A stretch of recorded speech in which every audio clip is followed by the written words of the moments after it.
मेरा नाम रितेश पांडे है। मैं संजय नगर गाजियाबाद से आया हूँ। सो बेसिकली ये मेरे बेटे के लिए है। उसका कैविटीज हो गई थी और मैं अपने आसपास जो नॉर्मल डेंटिस्ट है मैं वहाँ पे जाके सजेशन ले रहा था। बट जनरली हम लोग यही करते हैं कि हम आसपास जो भी डेंटिस्ट देते हैं हम वहाँ ले जाके दिखाते हैं। बट यहाँ पे मुझे एक नई चीज देखने को मिली, वो है पीडोडेंटिस्ट। मुझे पता नहीं था बिल्कुल भी पीडोडेंटिस्ट के बारे में। तो उन्हीं डॉक्टरों में से किसी ने मुझे सजेस्ट किया कि बच्चों के लिए जो है पीडोडेंटिस्ट होते हैं, जो नॉर्मली जो माइनर एज के बच्चे होते हैं उनके डेंटल इश्यूज के लिए पीडोडेंटिस्ट जो होते हैं वो डेडिकेटेड डेंटिस्ट होते हैं। एक वो चीज मैंने सीखी बच्चों के केस में। तो उसके बाद मेरा बच्चा थोड़ा सा हाइपर एक्टिव भी है, ये भी एक इशू था मेरे लिए, बहुत चैलेंजिंग था। तो मैं ऐसे ढूंढते ढूंढते फिर यहाँ पे आया। जो हमारे टूथ टेल्स की जो टीम है नोएडा में, मैं उनसे मिला। वहाँ पे डॉक्टर संचित पॉल और उनकी जो टीम है उन्होंने मुझे पूरा एकदम अच्छे से गाइड किया कि how they treat my son while going to the under treatment. तो वहाँ उन्होंने मुझे सारे प्रोसीजर्स बताए कि कहाँ पे किस तरीके के ट्रीटमेंट्स होते हैं बच्चे के केस में। अगर बच्चा हाइपर एक्टिव भी है तो उसके केस में क्या होता है, बच्चा नॉर्मल है तो उसके केस में कौन सा प्रोसीजर फॉलो करते हैं। तो फिर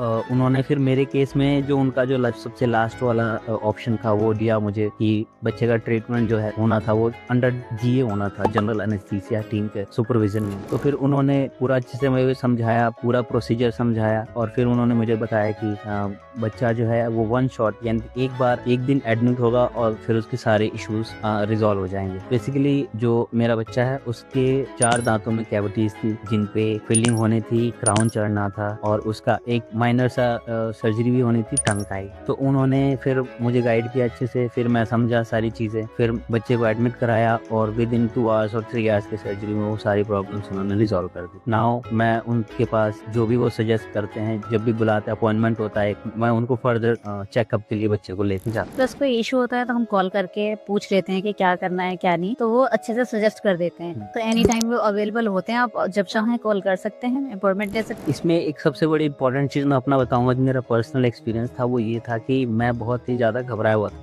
एनेस्थीसिया को लेकर कि छोटा बच्चा एनेस्थीसिया।